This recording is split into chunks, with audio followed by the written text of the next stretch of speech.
अस्सलाम वालेकुम, मैं हूं आबिद अंदलीब। आज बहुत बड़ा अपसेट हुआ और अपसेट ये हुआ कि अब जो नून लीग जो पहले पूरी तरह से जजेस के सामने लेटी हुई थी, अब उसने दोबारा जजेस को, सुप्रीम कोर्ट को भी आंखें दिखाना शुरू किए और उन आंखें दिखाने के अमल में एक दफ़ा फिर आज उन्होंने भिड़ने की कोशिश की सुप्रीम कोर्ट के साथ।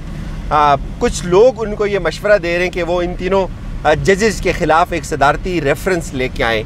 क्या इतनी अखलाकी जुर्रत है नून लीग की या पूरी PDM की कि वो किसी एक जज के ख़िलाफ़ भी इस वक्त महाज आरआई के मुतम्मिल हो सकते हैं या मुल्क इसका मुतम्मिल हो सकता है। इन सब चीज़ों पे बात करेंगे, लेकिन पहले बहुत इम्पॉर्टेंट चीज़ जो आपको बतानी है, ये कहते थे कि इनके साथ पाकिस्तान की 14 सियासी जमातें, ये कहते थे कि हमारे साथ पाकिस्तान की सबसे ज़्यादा आवाम है, ये कहते थे कि हम पाकिस्तान की इमरान खान की निस्बत जो आवाम का पोर्शन बनता है उस ज़्यादा आवाम हमारे साथ है और उसके नुमाइंदे हम।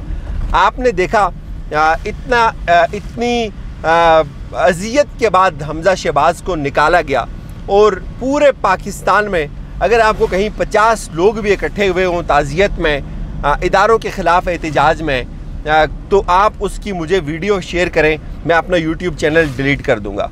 ये बात करते थे कि इमरान खान अपनी मकबूलियत खो रहा है, इमरान खान ने तबाही कर दी है, इमरान खान के साथ कोई नहीं है। तो आप रात को उठा कर देखें, हालांकि परवेज़ इलाही की जो केस था, उनकी जो फतह थी, वो ज़रूर उसमें इमरान खान का फ़ायदा था, लेकिन परवेज़ इलाही ये बात याद रखें कि इमरान खान का कैंडिडेट ज़रूर था लेकिन तहरीक इंसाफ का नहीं था, एक बात। और उसको सेलिब्रेट करने के लिए कोई कॉल नहीं दी गई। पूरे पाकिस्तान ने जिस तरह परवेज़ इलाही को सेलिब्रेट किया, उनकी फतह को सेलिब्रेट किया, उसकी कोई एग्जाम्पल नहीं मिलती पूरे पाकिस्तान में आज तक।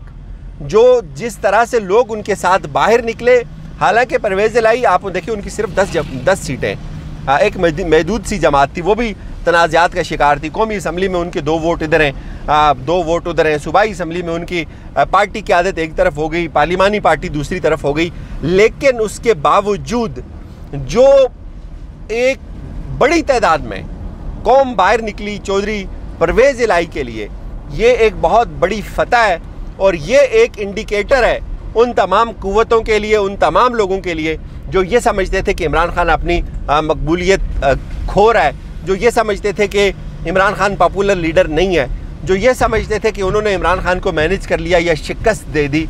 उनको इस बात से अंदाज़ा हो जाना चाहिए कि हालात किस तरफ जा रहे हैं। ये चीज़ याद रखें कि चौधरी इतने पॉपुलर नहीं है, लेकिन जिस तरह उनके लिए पाकिस्तान बाहर निकला, इससे इस बात का अंदाज़ा होता है कि पाकिस्तान में इमरान खान इस वक्त अपनी पॉपुलरिटी की पीक पे है, एक बात। दूसरी बात, तहरीक इंसाफ का वोटर एक्टिव है। तीसरी बात, तहरीक इंसाफ अपने साथ होने वाली कोई ज़्यादती भी बर्दाश्त करने के लिए तैयार नहीं है। चौथी बात, वो तबका जो पाकिस्तान में वोट नहीं देता था, वो भी अब उस कारवां का हिस्सा बन चुका है, वो भी अब वोट देने की बात करता है, वो भी अब बाहर निकलता है, वो प्रैक्टिकली पार्टिसिपेट करता है इस पूरे सियासी कल्चर के अंदर। ये चीज़ें तो इंडिकेशंस हैं कि इमरान खान 2/3 बहुत आसानी से निकाल लेगा। इसके अलावा कोई तीसरा ऑप्शन ही नहीं है। अगर परवेज़ इलाही की फतह को इस तरह से सेलिब्रेट किया जा सकता है, इस तरह से उसका जश्न मनाया जा सकता है, तो आप देखें जो क्राउड है वो कितना चार्ज है, वो किस हद तक जाने के लिए तैयार है। एक बात, अब बात करते हैं अब मरकज़ के अंदर क्या होगा। ये बात याद रखें कि पंजाब नून लीग के हाथ से निकल गया तो मरकज़ के अंदर अब नून लीग की हुकूमत का कोई जवाज़ बाकी नहीं रहता। आसिफ जरदारी के पास सिंध है, वो इनको मरकज़ के अंदर मफलूज करके रखेंगे। आसिफ जरदारी बहुत बड़े होशियार आदमी हैं, वो बहुत चालाक हैं, वो सियासत की सारी बारीकियों को समझते हैं। इस पूरे प्रोसेस में अगर किसी शख्स ने कुछ खोया है तो वो नवाज़ शरीफ है, वो मुस्लिम लीग नवाज़ है, वो मरीम नवाज़ है। शहबाज शरीफ जूते पॉलिश करने वाला आदमी है, वो लेटने वाला आदमी है, उसको वजारत उज़्मा मिलनी ही ऐसे थी, आज मिले चाहे 10 साल बाद मिले, उसको इसी तरह मिलनी थी। उसके पास कोई बगावत का बयानिया नहीं था, उसने पाया है, उसने वजारत उज़्मा ली है। और सबसे ज़्यादा लूज़र मरीम नवाज़ है, जो बगावत की बात करती थी उसी की पार्टी ने जूते साफ़ करके, जूते सीधे करके ये वजारत उज़्मा ली और उसका सारा बयानिया तहस नहस कर दिया। लूज़र नवाज़ शरीफ है, वो नाम लेते थे फौजियों का, जर्नैलों का नाम लेते थे, उसके बाद वो लेट गए, बिल्कुल चुप हो गए। आज उनका बयानिया दफन हो गया।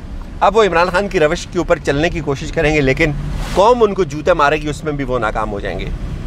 अब बताया जा रहा है, सोर्सेज ये क्लेम कर रहे हैं कि मरकज़ में तहरीक-ए-इंसाफ अब यलगार करने के लिए तैयार है।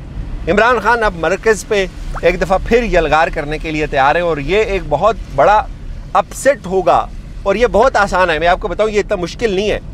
जो लोग ये समझते थे, हमारे दोस्त हैं या फैसल अब्बासी 92 पे एंकर हैं, तो वो बता रहे थे कि जब वो परवेज़ इलाही का इंटरव्यू करने गए तो इस केस के जो डिसीजन था उससे कुछ देर पहले, तो उनको बिल्कुल ही यकीन नहीं था एक लम्हे के लिए कि ये कुछ हो सकता है। लेकिन वो हो गया जो जिसके ऊपर पूरा पाकिस्तान नशश कर उठा, वो हो गया जिसके लिए बहुत कम लोग सोच रहे थे कि ये हो सकता है। और अब इनकी जो है वो चीखें निकल गई। खैर, ये एक अलग चैप्टर है। अब मरकज़ के अंदर अगर इमरान खान अदम एतमाद करते हैं या इस हुकूमत को गिराते हैं तो ये बहुत आसान है। पहली बात, ये बात याद रखें कि एक वोट इधर उधर करना है। सदर आरिफ अलवी बैठे हुए हैं, एक वोट को इधर उधर करना है। अगर आप एक वोट को इधर उधर कर लेंगे तो ये वो सदर आरिफ अलवी इनको कहेंगे कि आप एतमाद का वोट लें, ये नहीं ले सकेंगे तो ये इनकी हुकूमत धड़ाम से गिर जाएगी। ये बहुत सारी टेक्निकल चीज़ें हैं। जो कुछ इन्होंने इमरान खान के साथ किया, अगर उसका 5% भी इनके साथ हो, इनको लग पता जाएगा। अच्छा, एक चीज़ जो बहुत बुरी हुई, जो कि नहीं होनी चाहिए थी, वो ये हुई कि जो बलीग रहमान ने हलफ नहीं लिया परवेज़ इलाही का, और उनको इस्लामाबाद आना पड़ा, और आरिफ अलवी साहब ने उनका हलफ लिया। एक चीज़ मैं आपको बताऊं कि लोग कहेंगे कि ठीक है जी, चीमा ने भी हलफ नहीं लिया था हमजा शहबाज का। तो एक बात याद रखें, हमजा पहले दिन से गैर कानूनी और जाली वज़ीर आला था। हमजा तहरीक-ए-इंसाफ के मैंडेट पे शब खून मार के वज़ीर आला बना था, वो ज़्यादती करके वज़ीर आला बना था, और जिसके तमाम अहकामात को उड़ा के रख दिया सुप्रीम कोर्ट ने अपनी रूलिंग के अंदर, अपनी जजमेंट के अंदर। तो इसलिए यहाँ जो यार्ड स्टिक है वो डिफरेंट है। अगर ये बड़ेपन का मुजाहरा करते ले लेते, और चूँकि अभी ये चले जाएंगे, ये गवर्नर फारिग हो जाएगा, लेकिन इन्होंने बहुत छोटी हरकत की। बहरहाल उनका हलफ हो गया, आज उन्होंने काम शुरू कर दिया अपना। और अब कुछ लोग इनको ये मशवरा दे रहे हैं कि आप तीनों जजेस के ख़िलाफ़ सुप्रीम जुडिशल काउंसिल के अंदर जो है वो एक रेफरेंस लेके चले जाएं, रेफरेंस दायर कर दें जजेस के ख़िलाफ़। तो एक चीज़ मैं आपको बताऊं, नून लीग की इतनी औकात नहीं है कि नून लीग जजेस के ख़िलाफ़ रेफरेंस दायर कर सके। ये नून लीग हमेशा उस अदलिया की तरफ देखती रही जिनको ये फ़ोन के ऊपर फ़ैसले लिखवाते थे, जिनसे ये अपनी मर्ज़ी के फ़ैसले लेते थे। तो ये चीज़ तो बहुत श्योर है, 100% श्योर है कि नून लीग किसी जज के ख़िलाफ़ रेफरेंस दायर नहीं कर सकती। उसके लिए आपको बहुत बड़ी मॉरल विजडम चाहिए होती है, और उसके लिए आपको बहुत बड़ी मॉरल विक्ट्री चाहिए होती है, नून लीग के पास जो बिल्कुल भी नहीं है।